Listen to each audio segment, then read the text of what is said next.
Changing the business might work if the area isn't right, but frankly, the owner could just be a poor business operator. But even if you change the business, sales will probably still fail. So, it's right to change the business type only after identifying the objective reasons why sales are poor and truly concluding that it doesn't fit the commercial area.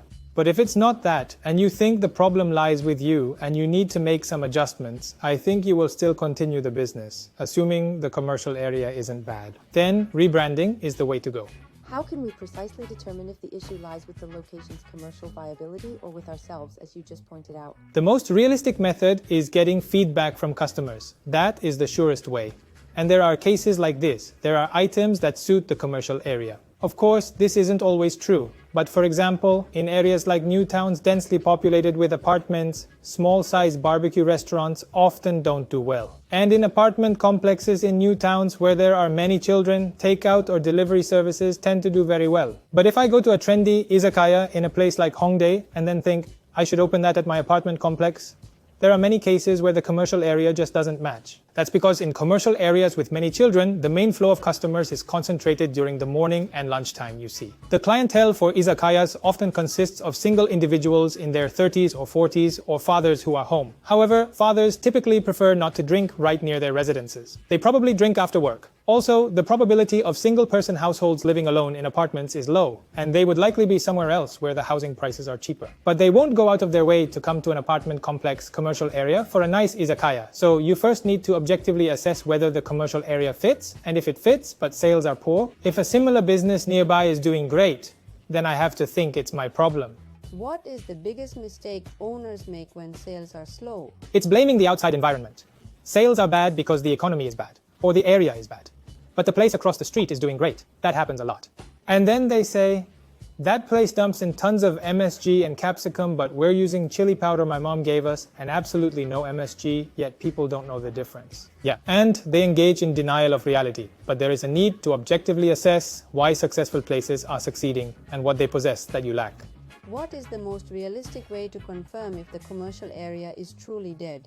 If I have a lunch place and there are no people at lunchtime, or if I have a BBQ place and there are no people in the evening, and this happens for a week, a month, 2 or 3 months, then the area is dead.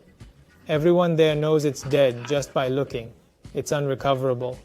It's best to leave quickly, even taking a loss. There are areas dead on weekdays but alive on weekends.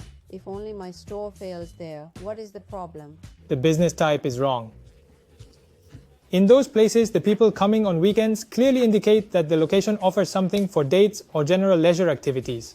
In such scenarios, while it's hard to pinpoint exactly, the realistic approach is to offer items that are quick to consume and depart, perhaps visually appealing ones to maximize weekend revenue, and then for weekdays. You can offer things for delivery, which, though varying by business, is realistic.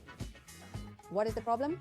Mr. J's dad, to whom do you recommend changing the business type, and to whom do you recommend rebranding?